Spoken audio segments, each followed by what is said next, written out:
And we're back with the third part of my ranking of Detective Conan movies, and let's get right into it with the 13th Detective Conan movie, Raven Chaser.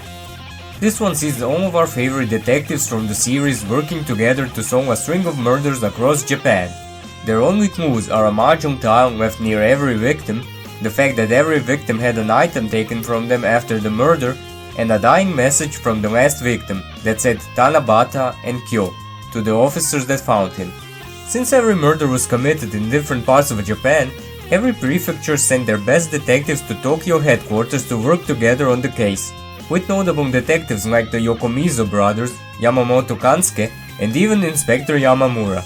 But they couldn't figure out the message behind the mahjong tiles and the significance of the locations the bodies were found, so they called Kogoro to consult, and that's how Conan was involved in the case as well.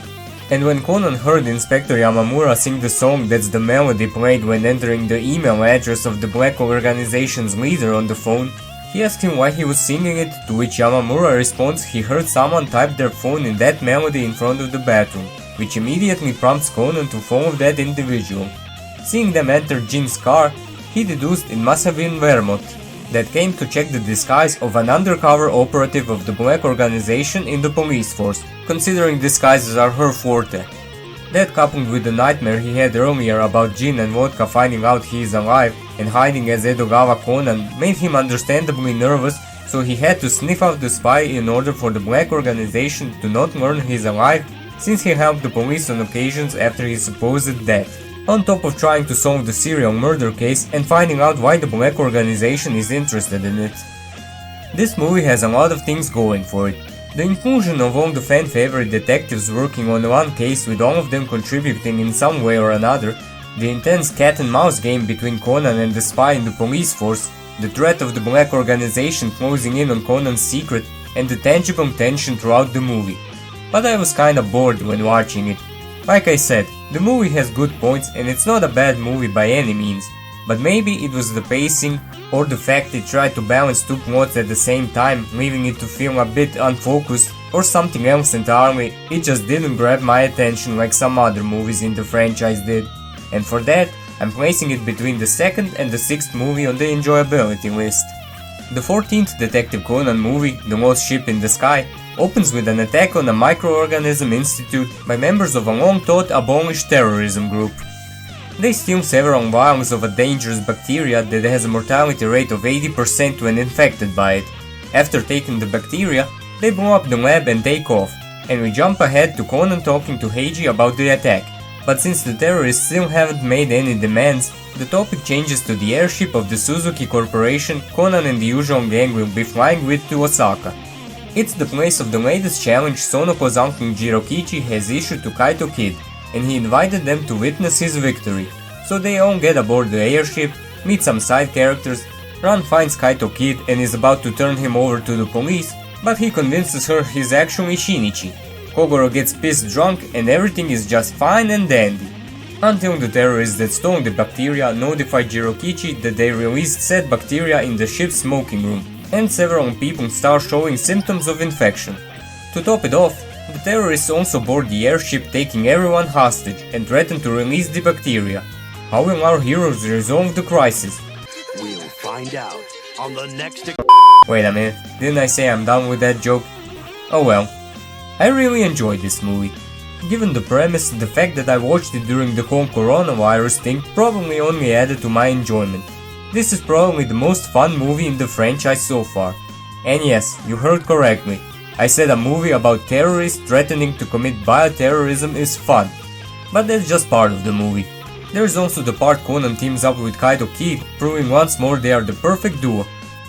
The Heiji subplot is also pretty fun, and also the whole Ran thinks Shinichi is a kid thing. And I'll never get bored of seeing this group of highly trained experts being taken down by this little kid. So it was a toss-up between this one and the current top spot holder to see which one will take it. But since the most important criteria is pure enjoyment, I've got to give the top spot to this movie. I still think movie 8 is the better movie of the two, but this one is just a bit more enjoyable. The 15th Detective Conan movie, Quarter of Silence, starts with a flashback to 8 years ago, to a young boy running from someone in a snow-covered landscape. He comes to a small cliff and slips and falls down, blood flowing down his face, with his pursuer observing him from above. But he soon backs away because he heard the sound of a dog and people approaching. Fast forward to present day, where a new railway line is being opened by the governor of Tokyo. He received a threatening letter before the ceremony, so the police is providing security for the event. The governor takes the train for its first drive and all seems alright, until Conan, who is driving with Professor Agasa and the detective boys through a tunnel that runs parallel under the new railway line, sees a person in a stop area with something resembling a remote in their hand, and some distance later, he notices bombs planted on the tunnel ceiling. He quickly calls Inspector Megure to warn him about the bombs and tries to stop the traffic in the tunnel in the first of the several big action set pieces of the movie. After the incident, Conan deduces the culprit may be someone that resents the governor for building a dam at the location of a village and forcing all the residents of the village to move to a different location. So he heads to the village in question with a whole party of regular characters in tow and finds several characters that fit the bill there. They also encounter the young boy from the opening scene who was in a coma till now but has suddenly awakened. He also lost his memory of the day he fell down the cliff, but as he slowly starts to regain them, we see a shadowy figure stalking him, indicating that he may hold the key to solving the case. This is another enjoyable movie. The mystery is compelling enough to catch your attention, but the real stars of the movie are the action set pieces. There are several of them in the movie, and each one pushes the dial on the intensity higher than the previous one, and the scale of the set pieces is the largest in the franchise so far. This movie really embraces the summer blockbuster feel of the movies I compared the franchise to in the first part, and I love it. It's also a contender for my favorite rendition of the Detective Conan theme. As far as its placement on the enjoyability scale, I'd put it right under the 11th movie. The 16th Detective Conan movie, The 11th Striker, is all about football, or soccer for all you Americans. The characters go to football games, they watch it on TV, and they play it. A lot. The kids even go to a football class with some famous players and learn some tricks from them. So anyway, one day Kogoro gets a call from someone that set up bombs somewhere and he gives him a riddle that reveals the location of the bombs when solved. He of course solves it wrong, so Ran calls Shinichi to solve it. He is currently at a football game as Conan with the detective boys, and as luck would have it, both the necessary hints for solving the riddle and the location of the bombs is at the same stadium. He locates the bombs behind the electrical scoreboard, incorporating some sick-ass skateboard moves to get there. But with not enough time to disarm the bombs, he calls Inspector Megure to evacuate the section of the stadium under the scoreboard, culminating in another impressive set piece for the franchise. Man, they've really been going all out with those lately. Of course, the bombings are not over yet, as the culprit sends a notice that there is going to be another bombing and leaves a hint on how to stop it and a challenge for Kogoro. So now Conan, Kogoro and the police have to find the culprit, the way to stop the bombs, and what a football-loving child has to do with all of this. Boy, is there a lot of football in this movie, at least to a non-football fan like I am. But I don't mind anime football, so it didn't retract from my enjoyment of the movie. I like that this time the culprit was not evil just for the sake of being evil, or committing the crime for his greed or a petty reason like in the previous movies. This time they tried to humanize the culprit, and it succeeded, because I did end up sympathizing with him even though I couldn't condone his actions. There are also some things set up at the beginning that are paid off in the climax of the movie, so that's nice as well. Overall, it's a good movie and I'll put it under the 9th movie on the enjoyability list. The 17th Detective Conan movie, Private Eye in the Distant Sea, brings our plucky band of protagonists to a ship once again. This time a warship, equipped with the Aegis system, a top-secret data analysis system given to Japan by the United States. The excursion was meant to show the visitors the capabilities of the ship and crew by giving them the chance to observe a training exercise, with the scenario being fending off an enemy attack. Things get serious, however, when something shows on the radar and the exercise turns real. It turns out to be a wreckage floating on the currents, so it's swept under the rug as another training exercise.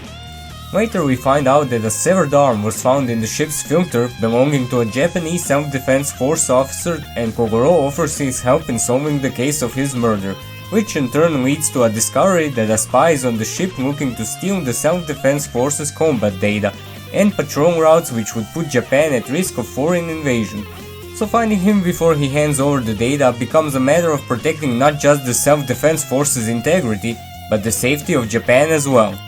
Like I said, it's another movie set on a ship, and luckily, like the last one, this one is also pretty good. The setup is good, the stakes this time are greater than ever, so the tension is there the whole time.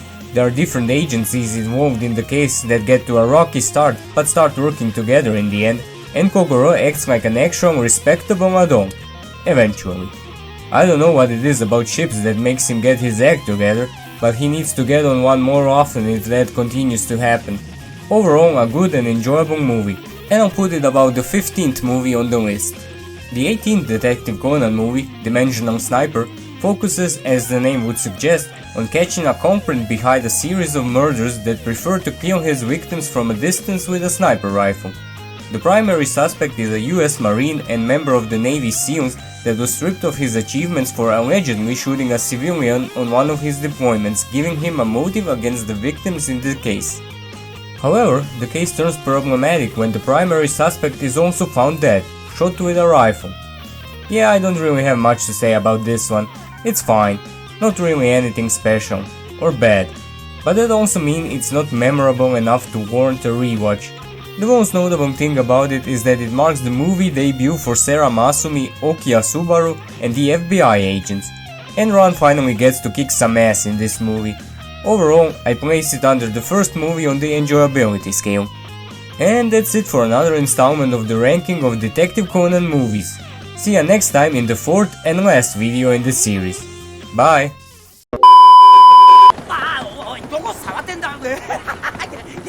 Oh, you dirty bitch, work the shaft!